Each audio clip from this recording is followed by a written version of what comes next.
Dominique Paquette. Dominique Paquette. Voilà. C'est formidable. Formidable. Extraordinaire. Alors, on est dans le trafic. Ça va être comme ça chaque jour. Chaque jour. Avec un invité. Oui, exactement. Cette semaine, c'est tous des humoristes, d'ailleurs. C'est Vitourigny, Pat Grou, puis Maud Landry. Et là, Dom, la question que je pose à tout le monde, c'est qu'est-ce qui t'intéresse, toi, dans l'actualité? Ça peut être en général ou ça peut être quelque chose qui est vraiment... C'est certain qu'en général, je suis beaucoup la politique américaine. Là. Je trouve que c'est un spectacle. Depuis que je te connais, t'es vraiment intéressant à ça. Moi, j'enregistre tous les talk shows. Plus Stephen Colbert maintenant parce qu'il est plus là à cause d'une certaine personne. Là, mais je les enregistre toutes. Moi, si j'ai pas le temps de les écouter le soir, je les écoute le matin. Je savais même pas ça. Moi, Daily Show, Jimmy Kimmel, Stephen Colbert, Seth Meyers, je les enregistre toutes. Puis autres, vas-tu nous réécouter ou non? T'en sac? Oui. OK. Oui. Cool. Je ne peux pas l'enregistrer. Non. Mais c'est ça. Puis je me sens... Parce que des fois, on dirait d'entendre le stand-up d'ouverture, ça résume ce qui s'est passé pas mal dans la journée, des fois. Souvent. J'ai déjà vu que la plupart des jeunes Américains, une de leurs principales... Le Daily Show, c'est là que les jeunes vont chercher leur information parce que c'est quand même bien...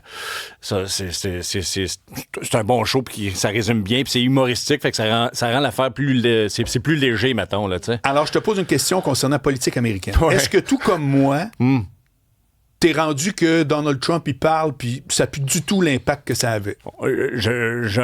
La façon que je le vois... Moi, c'est rendu du bruit, sérieux.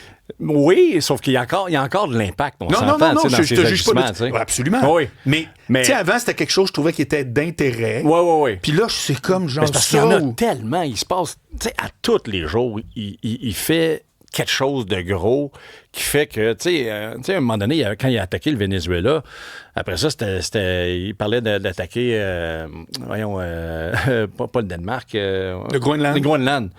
Mais fait que le Venezuela, c'est devenu comme une vieille nouvelle. Mais genre, c'est le genre d'affaire qu'un président ferait ça dans son mandat de 4 ans, puis ça serait la grosse nouvelle.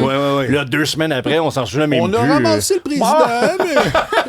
on a le Canada, on a le Cuba, on a l'Iran, puis tu sais, fait que il se passe tellement de choses. Mais là, je trouve que là, il a l'air de quelqu'un qu'on dirait qu'il sait que les mi-mandats s'en viennent, puis que ça va pas bien dans les sondages, on s'entend, là, tu sais. Puis je pense que la guerre en Iran, qui n'est pas une guerre selon lui, mais la guerre en Iran, c'est en train de foirer tout son plan, parce que lui, il pensait que ça allait prendre 2-3 semaines, tu sais, puis aller, puis sauf que là, il voit bien que c'est pas de même ça marche, tu sais, fait que là, on dirait qu'il se débat un peu, genre, shit, je suis dans la marde, là, tu sais. Moi, j'ai l'impression que les 2 guerres, en Ukraine puis en Iran, ceux qui l'ont démarré peuvent ni l'arrêter, ni abandonner. Ouais. Ah oui. C'est exactement la lecture que j'ai. Mais c'est souvent ça aussi. C'est genre, c'était pas pour dire, on a tout fait ça pour rien. Mais les Américains ont souvent eu une mentalité de même, de regarde, on va rentrer là, on tosse le gars, puis ça va bien aller. Ouais, mais. Ça a jamais marché. Non. Afghanistan 0. Vietnam, Irak 0. Ça aussi, Vietnam, c'est la même affaire. Ben ouais. Fait que c'est ça. Tu sais qu'il y a une grande phrase qui dit, je trouve ça vraiment d'actualité, c'est pas de moi du tout, là, mais je me souviens plus de sa vidéo, c'est les généraux. Non, mais c'est vrai dans la vie, en business, c'est totalement vrai. En art, c'est pareil. Les généraux se préparent toujours pour la dernière guerre. OK. En voulant dire que, à quelque part, tu te bases sur les réflexes que tu as bâtis. OK, la dernière. Oui, c'est ça. C'est une expression. Pour celle qui vient de faire. Tu sais, la dernière, comme genre en arrière. En arrière.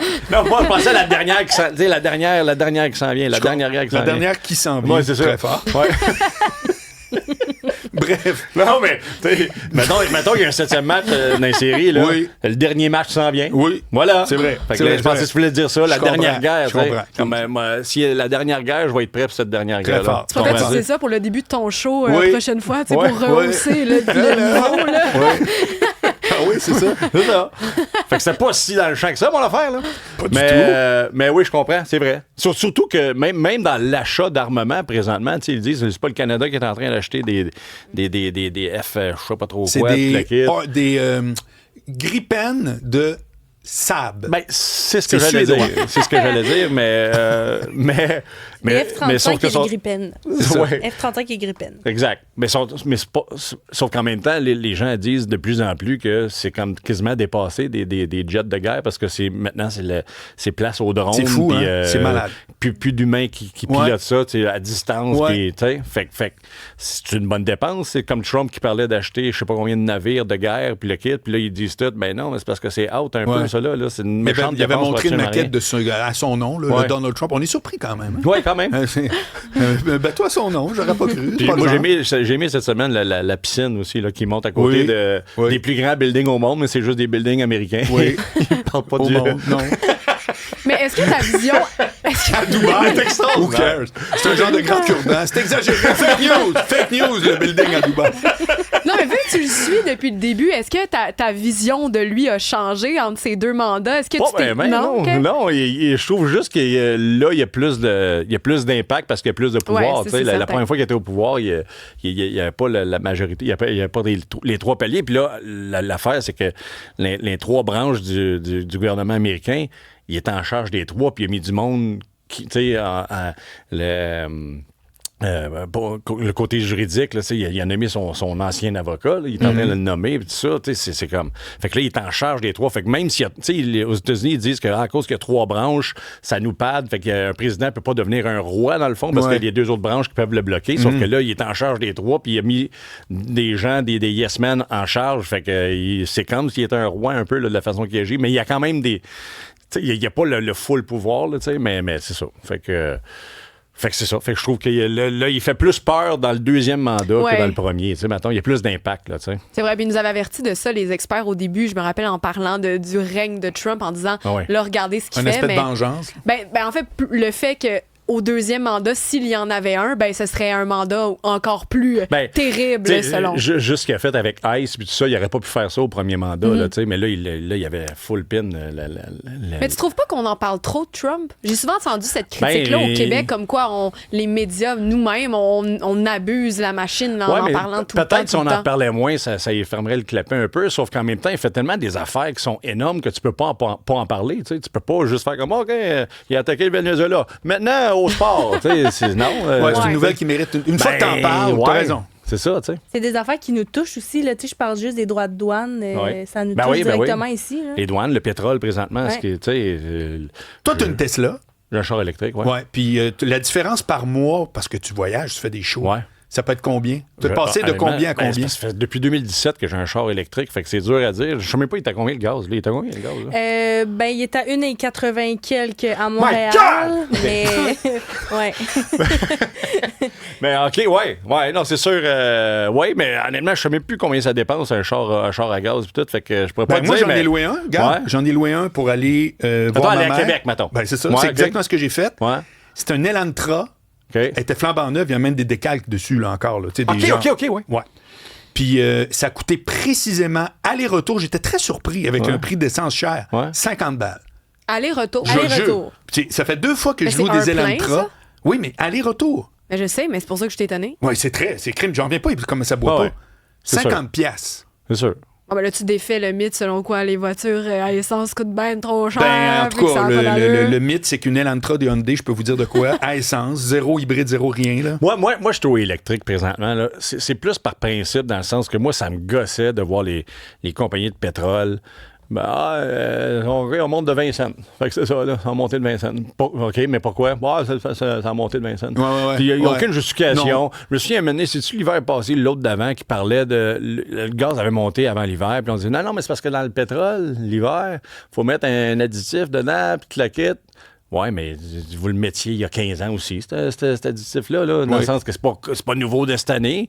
Mais là, il sortait, là, c'était la grosse nouvelle là, de mais c'est parce qu'il y a ça dans le gaz maintenant, l'hiver. Fait que c'est pour ça que c'est 20 cents de plus. Mais tu sais, c'est plus ça, moi, qui me gossait. Puis je te dirais que j'adore, moi, l'idée de partir de chez nous, puis je suis full. Tu sais, j'ai pas besoin parce que tu branches chez toi. D'arrêter en chemin. C'est vrai. Pas besoin de ça. Puis, tu sais, la logistique d'avoir la batterie, là, honnêtement, là, puis de où se charger, puis de combien de temps ça prend, puis tout. après 2-3 mois, là, puis moi, je fais beaucoup de routes, là, tu sais. Fait que je peux juste imaginer quelqu'un qui revient à la maison toutes les soirs. Que c'est toujours la même petite ride, là. Tu reviens à la maison, tu te branches, fait que t'es jamais en manque de batterie. Mais quand tu fais des longues distances, parce qu'en été, c'est une chose, il fait chaud, ça consomme moins de batterie. En hiver, ça en consomme plus. On parle beaucoup de l'accès aux bornes électriques, des fois, qui est un peu plus difficile. T'as pas à t'arrêter, des fois, pour... souvent, les gens se plaignent de l'attente parce que l'accessibilité à ces bornes-là est moins grande. Mais c'est peut-être les anciens modèles qui tu peux rouler moins, peut-être? Moi, parce que toi, ce que tu viens de nous dire, c'est carrément que t'as pas ce défi-là. Tu sais, si t'arrives, mettons, j'ai une Tesla, là, puis maintenant, il y a plusieurs voitures qui peuvent prendre les bornes Tesla aussi. Oui, mais je pense que c'est un adaptateur que t'achètes pour... Oui, c'est ça, puis c'est fait que ça va super bien, puis les bornes Tesla sont magnifiques parce que... Puis ça, c'est une affaire que je comprends pas des autres bornes hydro. Autre affaire? Non, mais toutes les bornes hydro, puis heavy duty, puis tout le kit, chacune de ces affaires-là, t'arrives là, puis là, il faut que tu ailles chercher la carte client. Là, tu mets de l'argent. C'est gossant, man. Pourquoi c'est pas juste comme une station de service que je prends ma carte de crédit puis je scanne, je comprends. Ça, c'est l'affaire qu'il faudrait qu'il change, là. Mais avec les bornes Tesla, c'est arrivé peut-être 2 fois où que je suis arrivé puis qu'il y avait un line-up de 2 chars, mettons, puis là, parce que les bornes étaient toutes utilisées, mais dans les bornes Tesla, là, tu te recharges 15-20 minutes, mettons, là. Puis, mettons, tu as 10 bornes, là. Sur les 10 bornes, les 10 sont pas arrivés en même temps, là. Il y en a un qui est arrivé il y a 8 minutes, tu comprends-tu? Fait que t'attends comme si le gaz il baisse de 10 cents puis tout le monde s'en va à la station de service puis ils attendent. Là, tu comprends? Fait que c'est pas si pire que ça. Puis c'est une habitude dans le sens que quand tu prends un char à gaz, t'es habitué de le remplir full puis là tu repars. T'sais. Mais un char électrique, ça calcule combien que tu t'en vas. Quand il me reste 100 km à faire, ben je me rechargerai pas full. Là. Je vais me recharger pour faire 150 km, mettons. Puis quand j'arrive ou que je m'en vais, ben, je me branche à l'hôtel. Bref, ça gère bien, c'est ça que tu dis. C'est une habitude, honnêtement. Okay. Moi, je reviendrai pas au gaz. Dom, bouge pas, on fait une courte pause puis on revient avec Dominique Paquet. Toi, bouge ta chaise, si tu veux, ça